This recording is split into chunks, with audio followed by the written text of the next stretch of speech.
अस्सलाम वालेकुम students. ADP zoology first semester subject हमारा है जी प्रिंसिपल ऑफ एनिमल लाइफ। और हमने एक चैप्टर ख़त्म कर लिया था एनर्जी हार्वेस्टिंग वाला, जिसमें हमने ग्लाइकोलाइसिस, करब साइकिल, इलेक्ट्रॉन ट्रांसपोर्ट चेन को देख लिया था। नेक्स्ट चैप्टर बेटा जो है ना, उसमें डिफरेंट सिनेरियोस उसने टॉपिक पिक किए हैं। उनमें से एक टॉपिक है जी होम्योस्टेसिस। वो कोई स्पेसिफिक चैप्टर नहीं है, डिफरेंट कॉन्सेप्ट के टॉपिक रख लिए हैं उसने। फॉर एग्जाम्पल होम्योस्टेसिस के बारे में, उसके बाद फूड चेन के बारे में, इकोसिस्टम के बारे में। तो हमारा सबसे पहला टॉपिक है जी होम्योस्टेसिस। होम्योस्टेसिस क्या है बेटा? अगर हम वर्ड देखें होम्योस्टेसिस, तो ये जो वर्ड होम्यो है, इसका मतलब होता है सेम। इसका मतलब क्या होता है? सेम। और ये जो वर्ड स्टेसिस है, स्टेसिस का मतलब होता है बैलेंस और कंडीशन। स्टेसिस का मतलब बेटा क्या होता है? बैलेंस और कंडीशन। कौन सी बैलेंस और कंडीशन? डिफाइन लिखते हैं यहाँ पे ज़रा। कहता है किस सेम बैलेंस की बात कर रहा है वो? कहता है the protection of internal environment. कहता है आपने अपनी बॉडी की इंटरनल इन्वायरमेंट को सेव करना है। आपने किसको सेव करना है बेटा? अपनी बॉडी की इंटरनल इन्वायरमेंट को। किस चीज से सेव करना है? किससे बचाना है? From the harms and fluctuations, from the harms and fluctuations in external environment.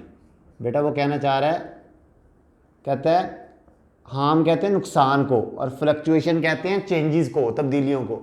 वो कहता है आपकी बॉडी इस बात से गर्ज नहीं रखती कि बाहर इन्वायरमेंट में कितना नुकसान हो गया है या बाहर इन्वायरमेंट में कितनी तब्दीली आ गई है। आपकी बॉडी कहती है कि अंदर वाली इन्वायरमेंट को प्रोटेक्टेड रखना है, सेम रखना है, बैलेंस्ड रखना है। फॉर एग्जाम्पल आपकी बॉडी कहती है मुझे नहीं पता कि आप सहरा में खड़े हैं जहाँ पर टेम्परेचर 50 क्रॉस कर गया है। आप कहती है, वो कहती है मुझे नहीं पता आप मरी में हैं जहाँ पर टेम्परेचर 0 डिग्री है। ना उसे सहरा से गर्ज है, ना उसे मरी से गर्ज है। वो कहती है जी मेरा टेम्परेचर 37 होना चाहिए। कितना होना चाहिए? 37। कहता है आपकी बॉडी को गर्ज नहीं है कि आपके पास अरबों रुपए हैं या आपके पास कुछ भी नहीं है। आपकी बॉडी कहती है कि ब्लड के अंदर ग्लूकोज का लेवल 1 ग्राम पर लीटर ही होना चाहिए। ये जो कंडीशंस मैं बता रहा हूँ कि टेम्परेचर 37 होना चाहिए, ग्लूकोज 1 ग्राम पर लीटर होना चाहिए, अगर आप इस कंडीशन को मेंटेन रखने में कामयाब हो जाते हैं, आपकी बॉडी इन कंडीशन को बेटा मेंटेन रख लेती है, that condition that define is named as homeostasis. जब आप अपनी बॉडी के इंटरनल इन्वायरमेंट को सेव रखते हो बाहर आने वाले नुकसान और चेंजेस से, इस प्रोसेस को बेटा क्या कहते हैं जी? होम्योस्टेसिस। होम्योस्टेसिस की बेटा हमारे पास टाइप्स हैं। आगे फर्दर कौन कौन सी टाइप्स हैं होम्योस्टेसिस की, जरा देख लें। होम्योस्टेसिस की पहली टाइप है बेटा हमारे पास थर्मोरेगुलेशन। कौन सी टाइप है?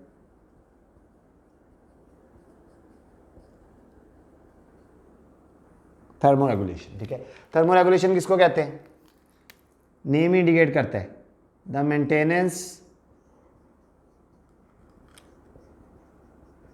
Maintenance of body temperature. अगर बेटा आप अपने बॉडी टेम्परेचर को मेंटेन रखते हो तो इस चीज़ को क्या कहते हैं? Thermoregulation. For example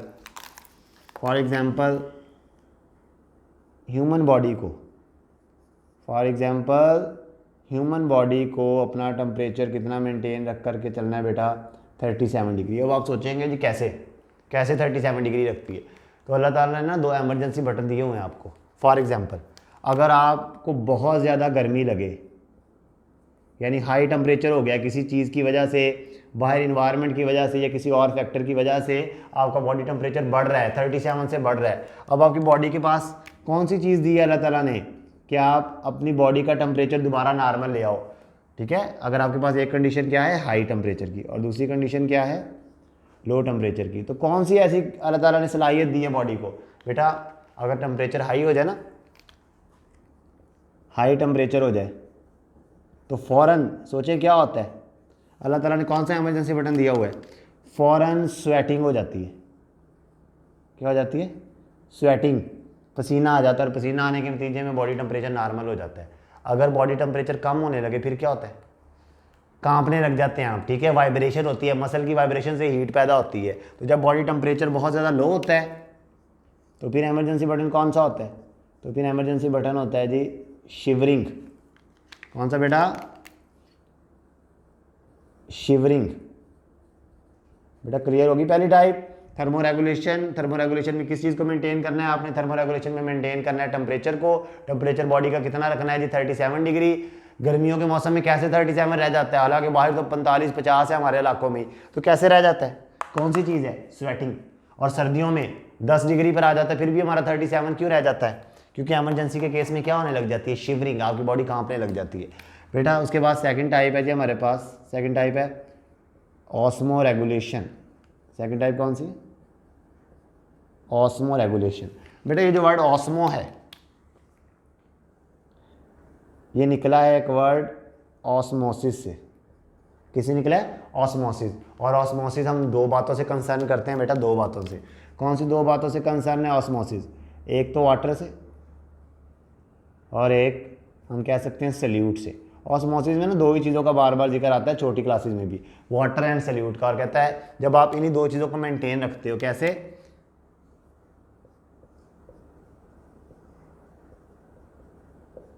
the maintenance of water and salute.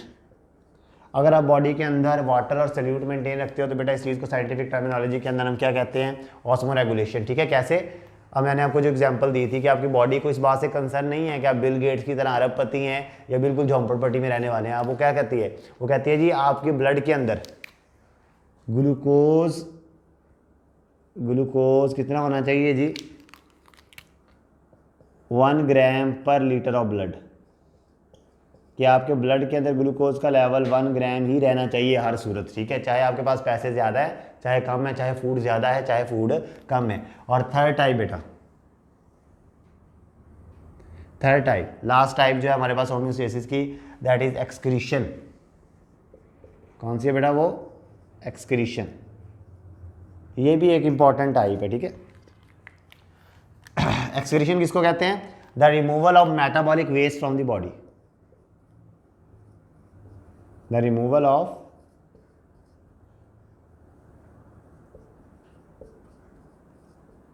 metabolic waste। अगर आप अपनी बॉडी से रिएक्शंस के नतीजे में क्रिएट होने वाले वेस्ट को निकाल देते हो तो इस चीज़ को हम क्या कहते हैं जी? एक्सक्रीशन कहते हैं। और एक्सक्रीशन याद रखिएगा, अक्सर बच्चे इस चीज़ में एक मिस्टेक कर देते हैं, वो फीसिस यानी डाइजेस्टिव वेस्ट को भी एक्सक्रीशन कह देते हैं। वो एक्सक्रीशन नहीं है, वो इजेशन है।